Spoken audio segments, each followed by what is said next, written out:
बहुत हुई बेकार की बात, आज हम करेंगे कार की बात। देखो भैया, जब पैसा कौड़ी आदमी कमाने लग जाता है ना, तो लगभग हर किसी का ये पहला ड्रीम तो यही होता है कि कार होनी चाहिए, और होनी भी चाहिए, क्यों नहीं होनी चाहिए। कुछ लोगों का स्टेटस होता है, कुछ लोगों की ज़रूरतें होती है। अब परिवार को हमेशा बाइक ऑटो पे लेके थोड़ी घूमेंगे, थोड़ा कार भी चाहिए ना। पड़ोसियों को भी दिखाना है भैया, दोस्तों को भी दिखाना है कि हमारे पास कार है, और कई बार ज़रूरत भी है। कब तक भैया धूप में, पसीने में, ट्रेन में, बस में, ऑटो में लटक के जाएंगे। जब पैसे कमा रहे हैं तो पैसे का इस्तेमाल भी तो खुद करेंगे, पैसे की भोग भी तो करना है ना भैया, वो भी ज़रूरी है। लेकिन कार खरीदने से पहले उलझन ये होती है कि कौन सी कार खरीदें, कितने की कार खरीदें। मेरी इतनी सैलरी है, इतनी सैलरी में से कितने रुपए की कार खरीदनी चाहिए, कितने का मेरा ईएमआई होना चाहिए। ऐसे 9 फाइनेंशियल चेक्स मैं कहता हूं कोई भी कार खरीदने से पहले आपको ज़रूर कर लेने चाहिए। तो आज हम डिटेल में समझेंगे 9 फाइनेंशियल चेक्स, यानी कि 9 फाइनेंशियल तैयारियां जो आपको कोई भी कार खरीदने से पहले ज़रूर करना चाहिए। और अगर ये नहीं किया भैया तो इसका नुकसान जानते हैं क्या होगा। आप सेकेंड हैंड मार्केट में देखते होगे बहुत सारी कारें 3 महीने पुरानी, 6 महीने पुरानी बिक रही होती हैं। क्यों बिक रही होती हैं, कभी सोचा है आपने? आदमी शौक से कार तो खरीद लेता है, लेकिन उसके साथ जो एक्स्ट्रा लाइबिलिटी आती है उसका हिसाब किताब उसने नहीं लगाया होता, जिसकी वजह से 2-3 महीने में ही उसको अपनी कार बेचनी पड़ती है। या फिर बैंक का अगर लोन चल रहा है और आप लोन पूरा नहीं कर पाए, ईएमआई नहीं दे पाए, तो बैंक वाले उठा के ले जाते हैं। ऐसी 9 तैयारियां भैया बहुत ज़रूरी है अगर चाहते हो कि आपकी कार आपके पास रहे और आपका कार आपके लिए सिरदर्द ना बने, और आपके कार की ईएमआई आपके लिए बर्डन ना बने, ज़िंदगी सुकून से चलती रहे।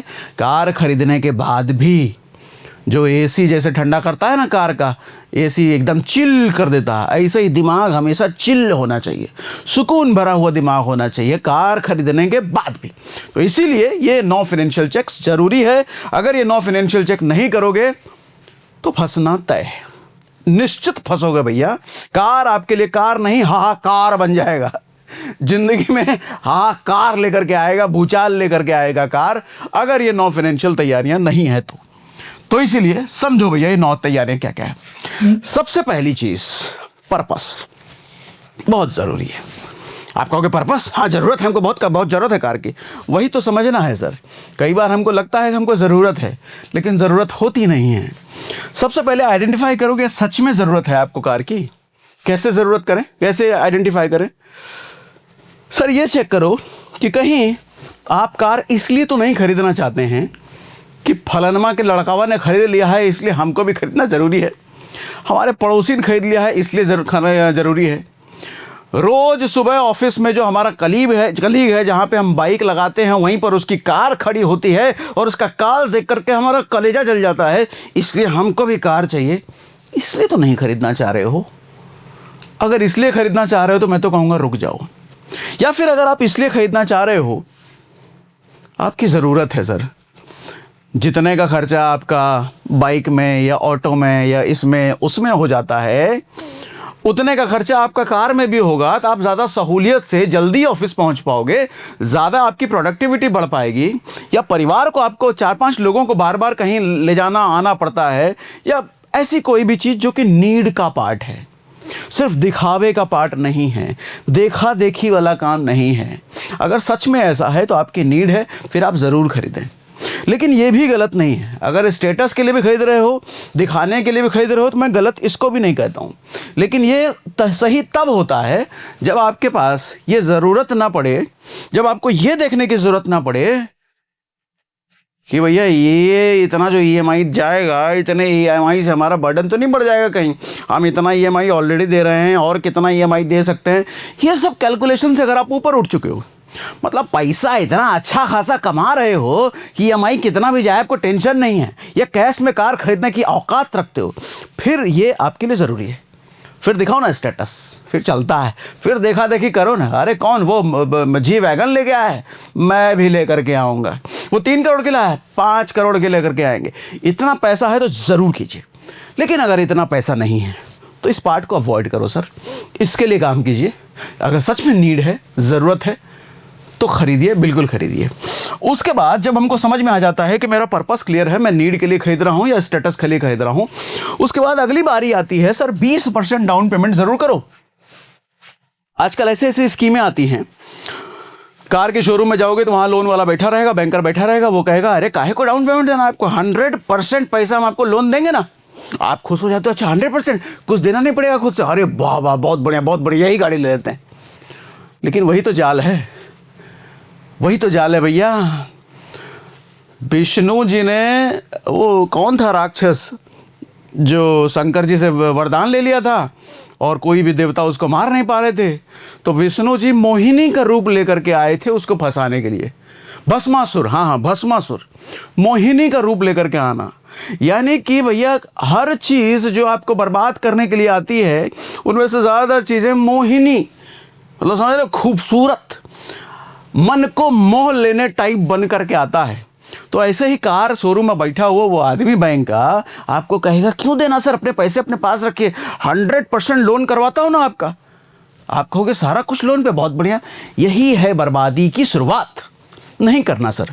इससे देखो होता क्या है, अगर गाड़ी 8 लाख रुपए की है, आपने 100% उसका लोन ही ले रखा है और 5 साल का आपने लिया है लोन, तो वो 8 लाख की गाड़ी सर 8 लाख की रहेगी नहीं। 5 साल बाद पता चलेगा कि वो गाड़ी 12 लाख 13 लाख की पड़ चुकी है आपको। 15 लाख की गाड़ी है तो 22 लाख 23 लाख 24 लाख की पड़ चुकी है आपको। और अगर 6 लाख की गाड़ी है तो पता चलेगा 10 लाख की हो चुकी है, 6 लाख की रही नहीं वो, क्योंकि आपने पूरा का पूरा लोन करवा लिया था। लोन आपको बैंक वाला फ्री में देगा, उस पर इंटरेस्ट लगाता है सर। इंटरेस्ट काहे भूल जाते हो? नहीं हमको तो इतना EMI देना पड़ेगा, आदमी खाली EMI गिनने में रह जाता है, इतना EMI हम दे देंगे और एक्स्ट्रा जो इंटरेस्ट ले रहा है आपसे बैंक वो ठीक है भैया। 100% लोन तो कतई नहीं लेना है। इतनी औकात होनी चाहिए कि 20% डाउन पेमेंट आप कर पाओ। 20% डाउन पेमेंट कहने का मतलब, अगर लाख रुपए की चीज़ है तो 20,000 होना चाहिए। लाख रुपए की चीज़ कहाँ ही आती है यार, लाख रुपए में कौन सा गाड़ी आता है। कुल मिलाकर के 10 लाख की अगर गाड़ी है तो 2 लाख रुपए आपके पास होने चाहिए। इतना तो डाउन पेमेंट का रखना भैया। और 2 लाख के अलावा थोड़ा 100-200 500 रुपये मिठाई उठाई भी करवाओगे ना कार में, शोरूम में जो दरवाज़ा खोलता है, घर आओगे तो अपने अड़ोसी पड़ोसी को कुछ खिलाओगे ना भैया, 2-4 5,000 रुपये उसके लिए भी रखना अलग से। तो इतनी अगर औकात है तो बिल्कुल आप कार लीजिए। और आप कहते हो इतनी भी औकात नहीं है हमारी, कहाँ से 10 लाख की गाड़ी में 2 लाख, हम लोग 2 लाख तो बचे ही नहीं भैया, सारा कुछ खत्म। फिर तुमको काय को गाड़ी लेना भैया? बाइक में चलो, ऑटो में चलो, मेट्रो में चलो, ट्रेन में चलो, बस में चलो। औकात है नहीं और गाड़ी ही लेना है। फिर औकात बढ़ा लो, थोड़ा और कमा लो, उसके बाद लेना गाड़ी। गाड़ी का कौन सा बंद होता जा रहा है, सारा का सारा सर आपकी ज़िंदगी कौन सी खत्म होती जा रही है। ये जो 20% है जो देना है, ये उधार भी नहीं लेना है। आप कहोगे ठीक है 20% अभी मेरे पास तो नहीं है, लेकिन हम दोस्त से ले लेंगे, ससुराल से ले लेंगे, इससे ले लेंगे, उससे ले लेंगे। ये 20% उधार का भी नहीं होना चाहिए, क्योंकि जब आप उधार ले रहे हो तो वापस भी तो करोगे। तो एक तो कार की EMI आएगी आपके सर पे, दूसरा ये उधारी सर पे आएगा, डबल बोझा लेकर के आओगे। और अगर एग्जिस्टिंग पहले से कोई EMI चल रहा है तो भैया एक्स्ट्रा और बोझा हो गया। तो कार सुकून के लिए लाना है, कार को जिंदगी में लाके हाहाकार नहीं मचवा लेना है, ठीक है। और दूसरा ये 20% जो है क्रेडिट कार्ड से भी नहीं देना है, क्योंकि क्रेडिट कार्ड भी उधारी है, लोग भूल जाते हैं। क्रेडिट कार्ड को अपनी जागीर समझते लोग, हमारे पास क्रेडिट कार्ड है, कहीं भी गुजर दिया। आपका नहीं है क्रेडिट कार्ड, बैंक का है, बैंक लेगा, वापस करना है, ठीक है। और ये 20% इमरजेंसी फंड तोड़ करके भी नहीं लेना है। किसी तरह की सेविंग अगर कर रखी है, कहीं बचत है, कोई इन्वेस्टमेंट है, कोई SIP है, उसको तोड़ करके भी 20% नहीं लेना है सर, क्योंकि वो इन्वेस्टमेंट ही बुरे समय के लिए है, वो इमरजेंसी फंड ही बुरे समय के लिए है। कार लेने के बाद अगर बुरा समय आ गया, आपने बैकअप तो तोड़ दिया अपना, तो बैकअप नहीं तोड़ना है, ठीक है। वो 20% जुगाड़ करने के लिए ये सब गलतियां नहीं करनी है। पहले तो 100% लेना नहीं है, 20% डाउन पेमेंट ज़रूर देना है, और वो 20% यहाँ से नहीं आना चाहिए, खुद की जेब में होनी चाहिए, सेविंग अकाउंट में होना चाहिए। कोई इन्वेस्टमेंट तोड़ करके वो 20% नहीं आना चाहिए, ठीक। 20% डाउन पेमेंट ज़रूरी है। उसके बाद इमरजेंसी फंड, कार अगर लेने जा रहे हो तो पहले ये चेक कर लो, क्या आपके पास कल को नौकरी चाकरी चली गई तो क्या 6 महीने का सर्वाइवल है आपके पास। सर्वाइवल कहने का मतलब क्या इतना पैसा सेविंग में रख लिया है कि आपके 6 महीने का खर्चा घर का आराम से चल जाए। अगर आपकी भैया मैं कहता हूँ 25,000 रुपये सैलरी है, तो यानी कि 1.5 लाख रुपए क्या आपके सेविंग अकाउंट में है। 50,000 रुपये सैलरी है तो क्या 3 लाख रुपए आपके सेविंग अकाउंट में हैं। अगर हैं तो निश्चिंत होकर खरीदिए, बहुत बढ़िया, चेक क्लियर, ये चेक भी क्लियर हो गया। लेकिन अगर ये नहीं है तो रुक जाओ, मत खरीदो कार, थोड़े दिन और होल्ड कर लो, पहले ये बना लो, क्योंकि कल को भैया कार लेने के बाद भी अगर कोई इमरजेंसी पड़ गई, पैसे की ज़रूरत पड़ गई, तो जो लिया हुआ कार है वो बेचना पड़ेगा। फिर वही कार चमचमाती हुई 2 महीने पुरानी, 3 महीने पुरानी सेकेंड हैंड मार्केट में बिक रही होगी, आपको देख करके बड़ा दर्द होगा आपको। तो ये गलती भी नहीं कीजिएगा भैया। इमरजेंसी फंड अगर नहीं बना पाए हो, समय नहीं पल पाया, बचत नहीं हो पाई, इतना कुछ लगा पड़ा रहा ज़िंदगी में, तो पहले ये काम कर लो, पहले ये काम कर लीजिए, उसके बाद कार लीजिएगा। 6 महीने की बात है ये, ठीक। उसके बाद एग्जिस्टिंग EMI, मैं देखो होता है बैंकिंग में एक टर्म होता है FOIR, जिसका मतलब होता है fixed obligation to income ratio. यानी कि बैंक जब किसी को लोन देती है तो ये देखती है कि उसके टोटल इनकम का 45% से ज़्यादा कमाई कहीं वो लोन की EMI पे करने में तो नहीं दे रहा, ऑलरेडी एग्जिस्टिंग जो भी EMI चल रहे हैं। यानी कि किसी की अगर लाख रुपए सैलरी है तो कहीं 45,000 रुपये से ज़्यादा तो EMI भरने में नहीं जा रहा उसका। अगर 50,000 रुपये सैलरी है तो कहीं उसका 27-28 हज़ार रुपये लोन की EMI भरने में तो नहीं चला जा रहा है। अगर ऐसा है तो ऐसे आदमी को लोन नहीं देना पसंद करती बैंक, क्योंकि डर है भैया इसका EMI ऑलरेडी बहुत जा रहा है, अब लोन दे देंगे तो इसकी EMI हो सकता है ना भर पाए। मैं इसको थोड़ा सा और स्ट्रिक्ट करता हूं, मैं कहता हूं 35% से ऊपर नहीं होना चाहिए। लाख रुपए की अगर किसी की सैलरी है सर, 35,000 से ऊपर EMI नहीं होनी चाहिए आपकी। अगर 35,000 से ऊपर की EMI ऑलरेडी है लाख रुपए की सैलरी में, तो कार अभी रोक लो कुछ दिन के लिए, कार थोड़े टाइम बाद खरीदना, क्योंकि इस 35 को आप 30 ले आओ, 35 को आप 40 कर लो, थोड़ा मतलब EMI का बर्डन कम हो जाए, EMI का परसेंटेज कम हो जाए, तब लेना कार।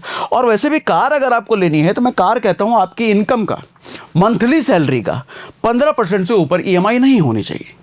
यानी कि 1 लाख की किसी की सैलरी है तो 15,000 से ऊपर की कार की EMI नहीं होनी चाहिए। 50,000 की किसी की सैलरी है तो 7,500 से ऊपर कार की EMI नहीं होनी चाहिए। आप कहोगे सर हमारी 50,000 की सैलरी है लेकिन हमको लेना क्रेटा है, बहुत पसंद है सर, ड्रीम है सर हमारा क्रेटा, ब्लैक कलर की। 50,000 की सैलरी में ड्रीम पूरा करना है तुमको, लोन लेकर के पूरा करना है ड्रीम तुमको। ऐसे ही लोगों की वजह से भैया ये क्रेडिट कार्ड वाली कंपनियां, लोन वाले बैंक, ये सब अमीर होते हैं और आप गरीब होते हो। क्रेटा लेना बुरी बात नहीं है, 20 लाख की 25 लाख की गाड़ी लेना बुरी बात नहीं है। अरे 20 करोड़ की गाड़ी लो यार, लेकिन पहले औकात चाचा। 50,000 की सैलरी में नहीं, लाख रुपए कर लीजिए, 2 लाख रुपए कर लीजिए, 3 लाख रुपए कर लीजिए, एक्स्ट्रा इनकम जुगाड़ कर लो भैया। जब कमाई इतनी हो जाए फिर लीजिए कार, नहीं तो होल्ड करो, पोस्टपोन्ड करो, खुशियां बनी रहेगी जिंदगी में। जितनी जल्दी आप लोन से ड्रीम पूरे करने की कोशिश करोगे उतनी जल्दी जिंदगी से खुशियां बाहर चली जाएगी। अब आप सोच लो, आपको जिंदगी में गाड़ी चाहिए या खुशियां, मन का सुकून चाहिए या गाड़ी चाहिए है? अगर कमाई बड़ी है तो ये सब लाइए, नहीं कमाई बड़ी है तो रुक जाइए, ठीक है चाचा। तो ये रूल है भैया कि आपकी टोटल EMI 35% से ऊपर नहीं होनी चाहिए कमाई का, और कार जो खरीदोगे वो 15% से ऊपर उसकी EMI नहीं होनी चाहिए। अच्छा, ये जो 35% मैं बोल रहा हूँ ये 15 ऐड करके बोल रहा हूँ, ये 15 मिला के 35% से ऊपर नहीं होना चाहिए, ठीक। आप कहोगे इतना मानेगा तो कोई कार ही नहीं ले पाएगा। जो लेता है सर, इन्हीं लोगों के कार बिकते हैं फिर 3 महीने 4 महीने में, और इन्हीं लोगों के बैंक फिर उठा करके लेके जाते हैं, नहीं भर पाते। ये सुकून चाहिए ना सर, तो सुकून चाहिए तो ये चेक्स जरूरी हैं, पूरे करने पड़ेंगे। उसके बाद हेल्थ एंड टर्म इंश्योरेंस। आप कहोगे अरे सर फिर से आप इंश्योरेंस की बात करने आ गए, बहुत ज़रूरी है सर, काहे नहीं बात करेंगे, हर बार बात करता हूँ मैं, कई बार बात करता हूँ। सर मान लो कार ले लिया आपने और भगवान ना करे, ये बात इसलिए कह रहा हूँ कि सड़क पर हजारों कार हादसे होते हैं, उन्होंने भी अपनी प्लानिंग नहीं की होती कि कभी मेरा कार एक्सीडेंट हो जाएगा, सब अनप्लान्ड होता है। भगवान ना करे उसी कार से अगर कुछ हो जाता है, सर हॉस्पिटल जाओगे, बिल के लिए पैसे रखे हैं, आपका तो पहले ही EMI बहुत बढ़ा हुआ है, तो वहाँ पे काम आता है हेल्थ इंश्योरेंस। या कोई ऐसी बीमारी हो गई जिसकी वजह से हॉस्पिटल जाना पड़े, सर किसी वजह से अगर हॉस्पिटल जाना पड़े, बीमारी की वजह से या एक्सीडेंट की वजह से, वो हॉस्पिटल का जो मोटका बिल आएगा कहाँ से दोगे? गाड़ी बेच के, इन्वेस्टमेंट तोड़ के, ज़मीन बेच के, घर बेच के? नहीं करना पड़े ये सब, इसीलिए इंश्योरेंस होता है, हेल्थ इंश्योरेंस, ताकि ज़रूरत पड़ने पर वो हेल्थ इंश्योरेंस वाली कंपनी सारा पैसा हॉस्पिटल को दे दे, आपका इन्वेस्टमेंट, अपनी गाड़ी ना बेचना पड़े। कितने कार मैंने बिकते हुए देखे सर, क्योंकि ज़रूरत के वक्त पैसे देने वाला कोई नहीं होता, इंश्योरेंस नहीं होता, इसलिए कार बिक जाते हैं। और हेल्थ इंश्योरेंस के साथ में कहता हूँ टर्म इंश्योरेंस भी ज़रूरी है। कार बड़े शौक से खरीदे फैमिली के लिए, कल को भगवान ना करे, फिर भी इसमें कहता हूँ भगवान ना करे यार, ये सब बड़ी बुरा लगता है बोलने में, लेकिन ज़िंदगी का पार्ट है ये। अगर आप ही ना रहे परिवार को तो वो कार बेचना पड़ेगा ना, परिवार नहीं चाहेगा वो कार बेचना, शौक से परिवार कहेगा, बड़े शौक से हमारे अपने ने, हमारे बच्चे ने, हमारे पति ने, हमारे पापा ने खरीदा था और उस कार को आप बेचना पड़ रहा है क्योंकि पैसे नहीं है। इसीलिए टर्म इंश्योरेंस ले लो, क्योंकि ज़िंदगी ना रहने के बाद भी करोड़ों रुपए आपके परिवार को मिल जाए भैया, सिर्फ 600-700 रुपये महीना दे करके ही आ जाता है। ऐसे ही ये भी 600-700 रुपये 800 रुपये दे करके लाखों का कवर मिल जाता है आपको। तो ये 2 इंश्योरेंस होना बहुत ज़रूरी है कार खरीदने से पहले। अगर ये 2 इंश्योरेंस आपके पास नहीं है, कार को पोस्टपोन कर दीजिए, 6 महीने बाद, साल भर बाद लीजिएगा पहले ये। और इसका खर्चा ज़्यादा नहीं आता, मैं कह रहा हूँ 600-700 रुपये महीने का इसका, 600-700 रुपये महीने का इसका, मतलब 1200-1500 रुपये दोनों महीने का मिला करके, 1200-1500 रुपये महीना, साल का 15,000 रुपया, साल का 12-15,000 रुपये मान लो भैया इसका जाएगा।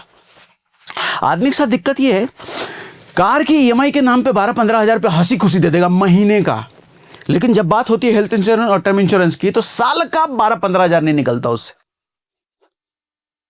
इसी का भुगतान फिर परिवार को करना पड़ता है।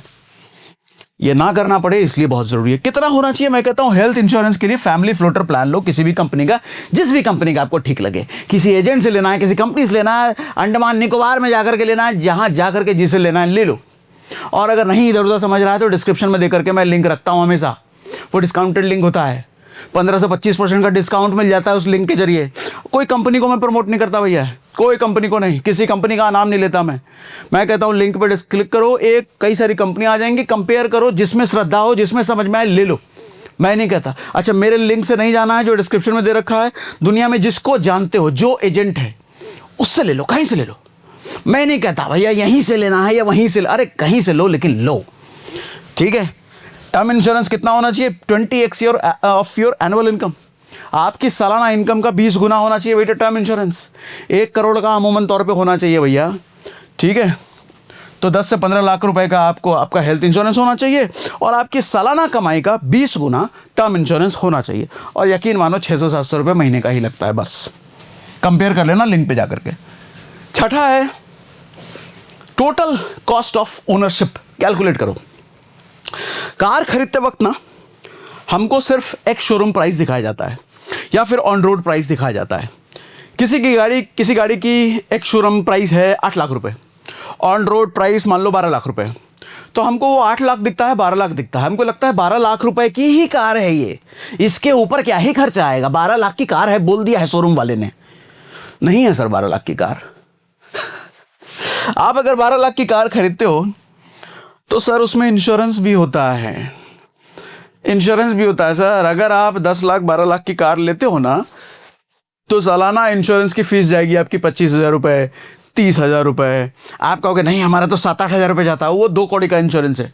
कल को गाड़ी चोरी हो गई, एक्सीडेंट हो गया तो इंश्योरेंस का कवर नहीं मिलेगा आपको, बताऊंगा, इसके बारे में भी बताता हूँ आपको, ठीक है भैया। तो इंश्योरेंस का भी पूछ लो शोरूम से कि हर साल हमको इंश्योरेंस में कितना देना है, क्योंकि वो हर साल आपका जाएगा अलग से। फ्यूल कॉस्ट, 12 लाख की गाड़ी सिर्फ 12 लाख की नहीं है, क्या पानी पे चलेगा, हवा पे चलेगा, पेट्रोल भी तो भरवाओगे। अब देख लो महीने का कितने का पेट्रोल भरवाओगे, 6,000, 8,000, 10,000 रुपया। 10,000 रुपये का अगर महीने का पेट्रोल आप भरवा रहे हो तो साल का 1,20,000 रुपये हो गया। तो साल का 1,20,000 रुपये वो भी ऐड कर लीजिएगा, वो भी खर्चा ही है कार का ही। कार नहीं था तो वो 1,20,000 बच रहा था, कार आया तो वो 1,20,000 अब जाएगा, ठीक। उसके बाद सर्विस कराओगे तो फ्री में होगा। नहीं हमारा तो 5 साल का सर्विस फ्री है सर, कोई भी सर्विस फ्री नहीं होता।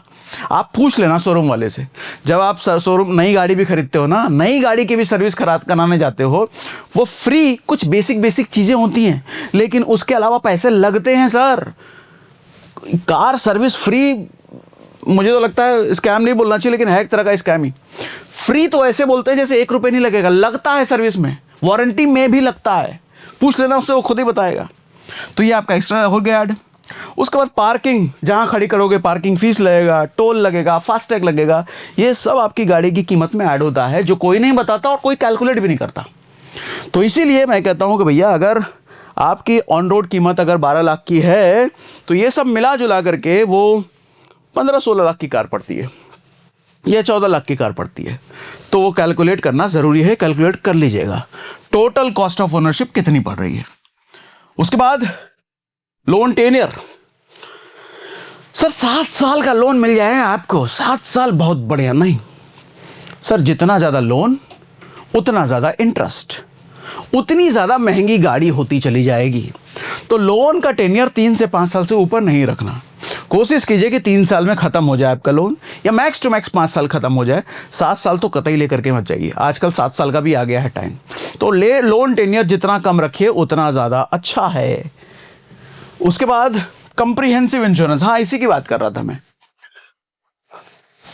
लोग गाड़ी तो ले लेते हैं, उसके बाद सस्ते से सस्ता इंश्योरेंस चाहते हैं गाड़ी का। इंश्योरेंस का पर्पस मैंने आपको अभी थोड़ी देर पहले बताया हेल्थ और टर्म के केस में। सर लोग ना थर्ड पार्टी इंश्योरेंस ले लेते हैं, जहां पर कंप्रीहेंसिव इंश्योरेंस आपको साल का शायद 25,000 रुपए का मिल रहा होता है, थर्ड पार्टी इंश्योरेंस 6 या 7,000 रुपए का मिल रहा होता है। मतलब 1/4 कीमत होती है थर्ड पार्टी की। अब आप सोचोगे 6,000 में मिल रहा है, 25,000 में मिल रहा है, तो मैं 6,000 का क्यों ना लूं, हैं पैसे बचाऊं। लेकिन आपको ये नहीं समझ में आता कि ये 25,000 वाला बेवकूफ़ है, 25,000 का प्लान लेकर के बैठा है, क्यों बेच रहा है 25,000 में ये। सर इंश्योरेंस का पर्पस होता है गाड़ी कहीं ठुक ठुका गई तो कंपनी पैसे दे दे, गाड़ी अगर चोरी हो गई तो कंपनी आपको गाड़ी का पैसा दे दे। ये सब चीज़ें इसमें नहीं कवर होती है, सब नाम का होता है। पूछ लेना उससे जो सस्ता हुआ बेच रहा है, बस चालान ना पड़े इसके लिए ये होता है। आपको हमेशा कंप्रीहेंसिव इंश्योरेंस लेना चाहिए और उसके साथ जीरो डेप्थ ये ऐड करो। सर इंश्योरेंस ये समझ लो कि जितना महंगा है उतना अच्छा है। अगर आप कार ले रहे हो तो कार इंश्योरेंस में बेसिक सा फॉर्मूला ये है कि जितना महंगा इंश्योरेंस उतनी ज़्यादा फैसिलिटी आपको मिल रही है और होनी चाहिए। ये थर्ड पार्टी तो कतई मत लो, सस्ते इंश्योरेंस के चक्कर में कतई मत लो। ये भी आपको जहां से लेना है वहां से लो, वैसे शोरूम वाले ही दे देते हैं, लेकिन कभी आपको अपनी मर्जी से कहीं से लेना है तो कहीं से ले लो, लेकिन लो जरूर, बहुत जरूरी है। उसके बाद 9वां है आस्क योर फैमिली। ये बहुत इंपॉर्टेंट है, ध्यान से समझिएगा, हालांकि सारे इंपॉर्टेंट है। होता क्या है, जैसे मैंने शुरुआत में बताया, ज्यादातर लोगों के कार लेने का रीजन ना चुल्ल होता है, चुल्ल। किसी को देख के, किसी को सुन के, या किसी को जलाना है, किसी को दिखाना है, कहीं अपना भौकाल बनाना है, ये सब कारणों से कार लिया जाता है। सर आप तो कार लेकर के खुद कार में घूमते रहते हो, लेकिन कभी अपनी पत्नी से भी पूछ लीजिएगा, अपने बच्चों से भी पूछ लीजिएगा, क्या आपके कार लेने के बाद वो भी उतने खुश हैं जितने आप खुश हो जाओगे? पूछिएगा। आपके घर में पत्नी है, बच्चे हैं, माँ बाप हैं, अगर उनकी खुशी को कॉम्प्रोमाइज़ करके आप कार ले रहे हो, लेट्स सपोज अगले साल पूरे परिवार को कहीं लेकर के घुमाना था जिसमें पूरे परिवार खुश होता, लेकिन वो खर्चा काट करके आपने कार लेना चुना, तो आपने उनकी खुशी को कॉम्प्रोमाइज़ करके अपनी खुशी बढ़ाई। लेट्स सपोज माँ बाप को कहीं दर्शन कराने थे, उनका कोई दवाई दारू का खर्चा था, वो खर्चा काट करके या कम करके आपने कार लेना पसंद किया, तो उनकी प्रायोरिटी कम करके आपने अपनी प्रायोरिटी बढ़ा ली। परिवार से पूछिए सर, कोई भी कार लेने से पहले एक बार डिस्कस कर लीजिए कि जितनी खुशी, जितनी ज़रूरत आपको उस कार की है, कि आपका परिवार भी उतनी ही ज़रूरत फील कर रहा है कार के लिए, तो ज़रूर लीजिए। और अगर नहीं, कहते हैं कि कार अभी छोड़ दो, बाद में लेना, अगले साल लेना, मानिए वो बात, नहीं तो पछताना पड़ता है। ठीक है, ये पॉइंट आपको कोई भी नहीं बताएगा, लेकिन ये बहुत ज़रूरी पॉइंट होता है भैया। ये सब चीज़ें मैंने जिया है, ये सब गलतियां मैंने की है, इसीलिए मैं बता पाता हूँ, क्योंकि जितनी ज़्यादा गलतियाँ जिसने की है वही तो आपको सिखा पाएगा। तो ये सब गलतियाँ मेरी खुद की हुई हैं, मैंने बहुत सारे पछतावे देखे हैं अपनी ज़िंदगी के, इसलिए कहता हूँ कि ये सब गलती आप ना करो भैया। बाकी ठीक है, इंश्योरेंस का link, term insurance, health insurance का हम डिस्क्रिप्शन में दे के रखते ही हैं। और एक बार समरी आपको दे ही दूँ भैया। समरी ये है कि पहला तो पर्पस आइडेंटिफाई करो, दूसरा 20% डाउन पेमेंट की औकात होनी चाहिए आपकी, इमरजेंसी फंड मत तोड़ देना भैया गाड़ी लेने के चक्कर में, एग्जिस्टिंग ईएमआई भी कैलकुलेट कर लो, 35-40% से ऊपर अगर ईएमआई आपकी सैलरी की पहले ही जा रही है तो कार लेना कुछ दिन के लिए पोस्टपोन कर दो। हेल्थ और टर्म इंश्योरेंस जरूर लेना, लिंक डिस्क्रिप्शन में है। कॉस्ट ऑफ ओनरशिप भी कैलकुलेट कर लो, टोटल कार लेने की कॉस्ट कितनी पड़ रही है। लोन का टेन्योर भी देख लो कि 30 से 5 साल से ऊपर का नहीं होना चाहिए। कंप्रीहेंसिव इंश्योरेंस ही लो कार का, थर्ड पार्टी मत लो। और उसके बाद फैमिली के साथ बैठ के जरूर डिस्कस करो। तो एनालिसिस, ये पूरा वीडियो कैसा लगा आपको कमेंट बॉक्स में लिख के जरूर बताइएगा हमको। भैया इस तरीके से इतना डिटेल में तो कोई बताता ही नहीं है सर जैसा आप बताते हो। और हर आदमी को ज़रूर शेयर करो ताकि हर कार लेने वाले को पता चले भैया ये चेक्स, ताकि कार लेने के बाद उसकी ज़िंदगी में हाहाकार ना मच जाए, या कार लेने के बाद पछतावे के कारण उसका कार बेचना ना पड़े। तो ये चेक्स ज़रूरी हैं, शेयर करके सबको बता दो भैया, वीडियो पहुंचा दो, उनको पता चल जाएगा। चलो आज के लिए इतना ही।